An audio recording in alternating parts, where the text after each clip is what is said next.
Now, cash flow is something that is on the mind of basically everybody who's considering investing in the Austin area, because with the way our property taxes are set up, it's really hard, if not impossible at this time, to really get cash flow. If you just wanted to buy a single family home with a traditional, 30% down investor type of mortgage, get a tenant in there that covers your, mortgage every month, that almost doesn't happen. Now, of course, there are other things you can do with it. If your household income is high enough, perhaps depreciating the house on your taxes gets you enough of an advantage that it makes up for that difference. There's little ways to push this around and make it work more generally, but from a broad perspective, cash flow is something that's very interesting, and it's basically dead in Austin. So in this video, I want to show you a couple of statistical things about why I'm talking about this. What are averages? What are mortgages looking like? And what does some rent data look like? And then at the end, I want to talk about some of the hacks that my clients have done, sharing some of their stories to actually find creative ways to get around it. Because I'll show you in this video also some historical data going year by year. I'm going to go every 10 years to show you why Austin has on average almost doubled. It's pretty significant increases. It's not just the tech boom, it's not just the COVID boom, but looking at historical data, long term, Austin makes a lot of sense. So let's jump straight into it.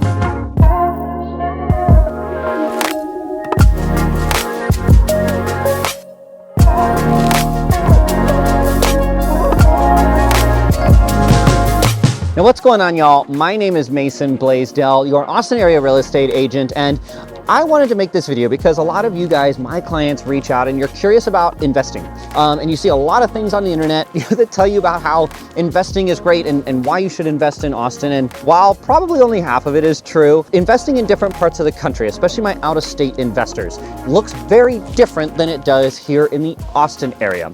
Generally speaking, Austin, we've got some of the higher property taxes in the entire country. And of course, Texas has no state income tax. Talk to a good CPA about what that means for you. We forget to weigh that in when you're just looking at, principal and interest payments every month.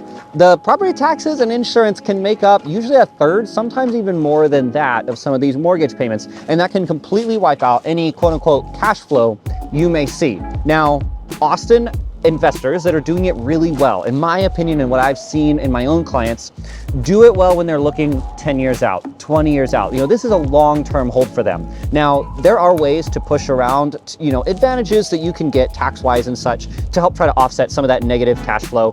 Negative cash flow being typically $300 to $500 a month. I want to talk about some creative ways in this video, after we talk about some stats, about some of the ways my clients are getting around this and maximizing it. Jumping into it, I want to first talk about averages. So I pulled out Austin stats as well as Round Rock, just to show you what a suburb is doing. Obviously, Round Rock is a very desirable suburb. We've got great schools there, historically very low property taxes, and it's very central. Austin's now really the Austin Round Rock metro area. So I thought that would be an interesting one to show you that Austin's not alone in this. But check this out. This is Austin average sales at the time of recording this video, looking back 3 months.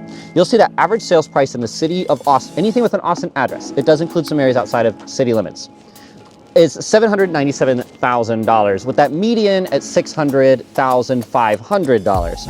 Obviously, you can see some more data on here too, some average days on market and whatnot. But if we look at the average rents for single family homes with an Austin address during that same exact time period, that last 3 months, you'll see that average closed price of rent for the entire home at $2,853, median rent price at $2,450.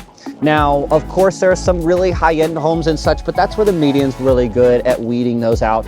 But if you look at the mortgage numbers that I'll put on the screen, does not make sense. Like, there is no even break-even point. You're still negative by a good bit. Now, looking at Round Rock, because those are also very interesting to compare it as, in Round Rock, average sales price data right now, again, that same last 3 month time period, average $477,000 and that median at $429,000.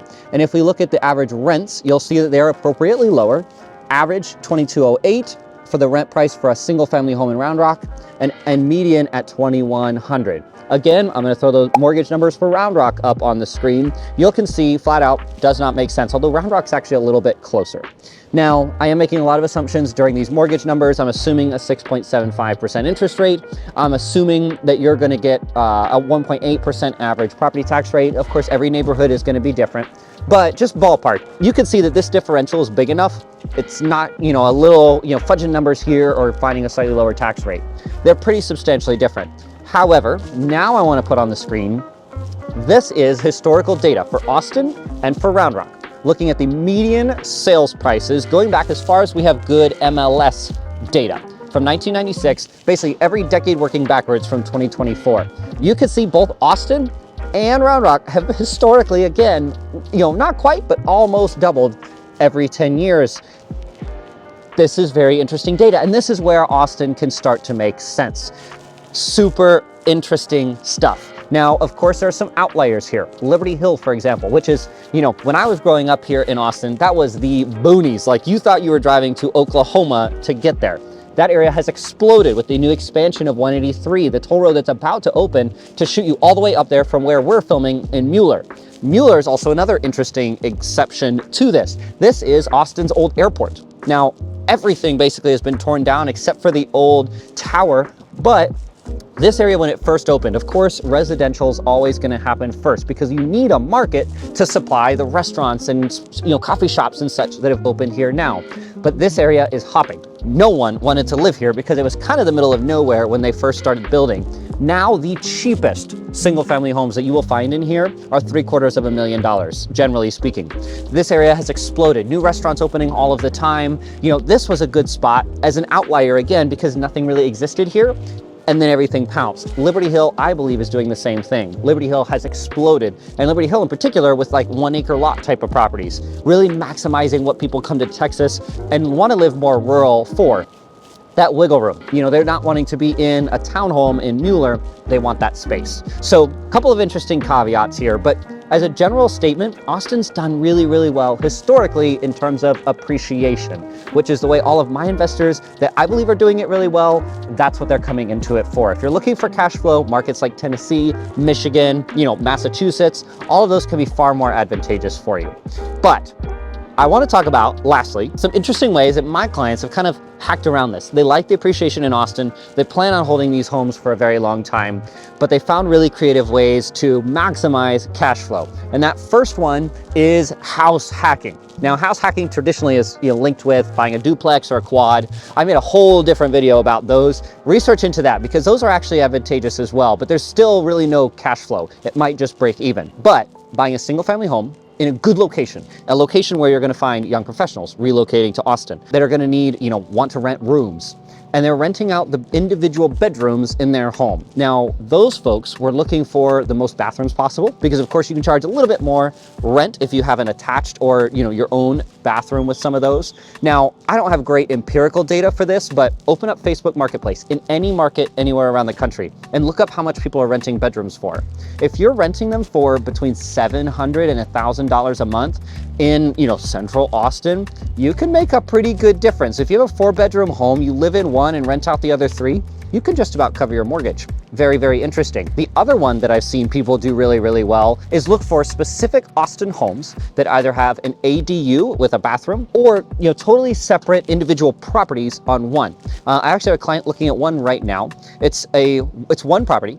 You're buying it as one. It's on the more expensive end, but it's not crazy. It's still well under $1 million. But it actually has 3 different units built into the same. So there's a main house, there's a garage apartment built up over the garage, has its own exterior entrance, has a full kitchen, it's a studio, and a separate detached ADU, which is just a little 1-bed, 1-bath, but again, full kitchen unit. Now, if you can buy that for around $750,000 and you can rent out each of those units, you could pull in a gross of $3,500, maybe $4,000 a month if your location is good enough to attract the kind of people who are wanting to do that. That can be very, very advantageous, especially if you're going to live in one of the units, maybe that detached studio, and rent out the others. Airbnb has also been a thing. Austin has now relaxed, please dig into this, but Austin has now relaxed a little bit of how hard it used to be to get a short-term rental permit, making it a whole lot more advantageous. Now, Airbnb, there are a lot of caveats too. It's got to be something special, generally speaking, and special things do cost a lot. So you're going to be taking a decent bit of a risk if you're going to buy an investment home for Airbnb with a mortgage on it.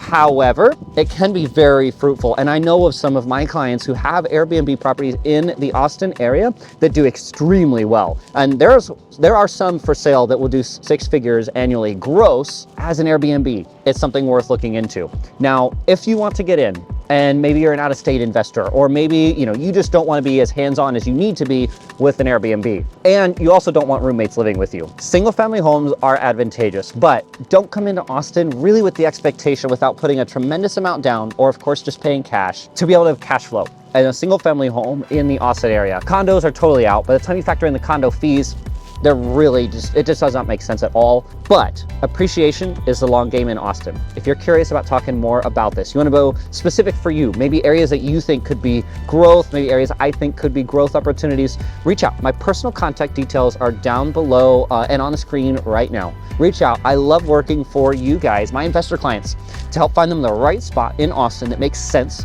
that seems to have long-term potential. And maybe it's hacking it. Maybe it's finding a place that's a good roommate situation. Maybe it's a good Airbnb. I love finding those for y'all. If I can be any help, I'd love that opportunity. Reach out. Thank you for watching, and I'll see y'all next time.